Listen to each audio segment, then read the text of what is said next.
Faut-il se détacher des choses matérielles? Thèse. La vie est souffrance. L'homme doit s'en détacher pour atteindre au nirvana.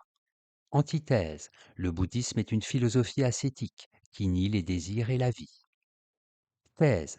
Pour Bouddha, la vie humaine est pleine de souffrances, dues à notre désir des choses matérielles.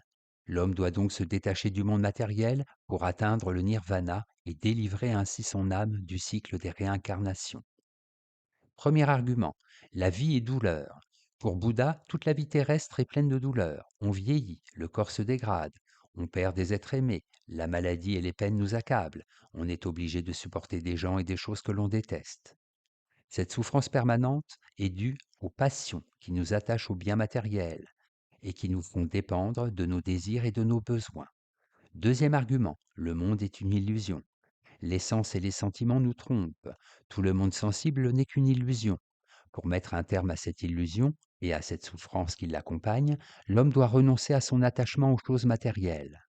La mort ne suffit pas à nous délivrer, car l'âme est condamnée à se réincarner et à vivre d'autres vies.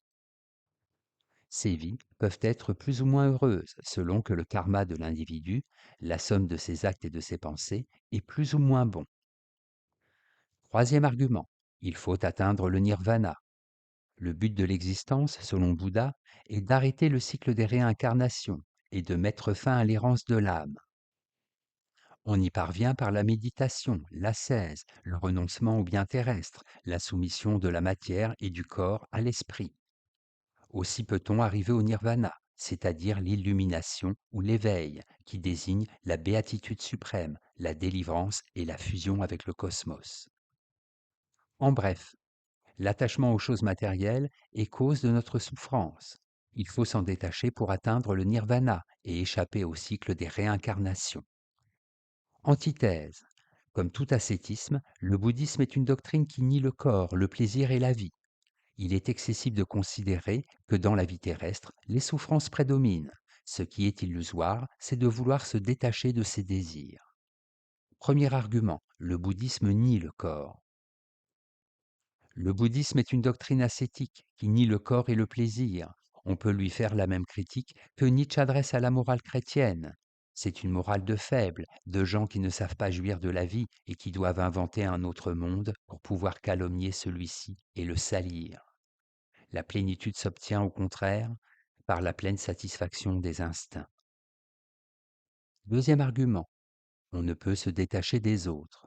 L'illusion, c'est de vouloir se détacher des choses matérielles et des liens humains. L'homme ne peut se définir sainement que dans sa relation aux autres. Il ne peut exister que dans un corps qui ressent, désire, au milieu d'un monde concret. S'il s'isole, il vit dans l'illusion. Le renoncement de tout lien avec l'extérieur peut le conduire à la folie. Le désir est une part essentielle de la nature humaine, et l'on ne peut y renoncer sans masochisme, sans se nier soi-même. La méditation peut donner l'illusion que l'esprit est supérieur au corps et qu'il peut se fondre avec l'univers, mais c'est là une impression purement imaginaire. Même l'imaginaire doit avoir des objets, et le nirvana bouddhiste s'apparente plutôt à une contemplation du néant. En bref, ce qui est illusoire, c'est de vouloir se détacher du désir et des causes matérielles. Le nirvana ressemble plutôt à une fusion imaginaire avec le néant qu'à une expérience de plénitude. Synthèse. La thématique bouddhiste de la suppression des désirs et de la contemplation spirituelle se retrouve dans la philosophie occidentale, et l'on peut trouver de frappantes ressemblances entre la doctrine de Bouddha et celle des penseurs tels Épictète le stoïcien ou Schopenhauer le pessimiste, voire celle des moralistes chrétiens.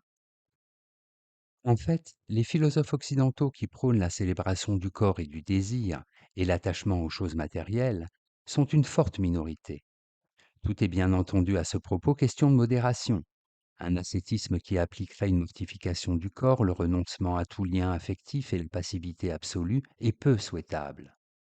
À l'opposé, un matérialisme qui se préoccuperait simplement de jouissances égoïstes, de possessions matérielles et qui mépriserait toute activité spirituelle est peu susceptible de conduire au bonheur véritable.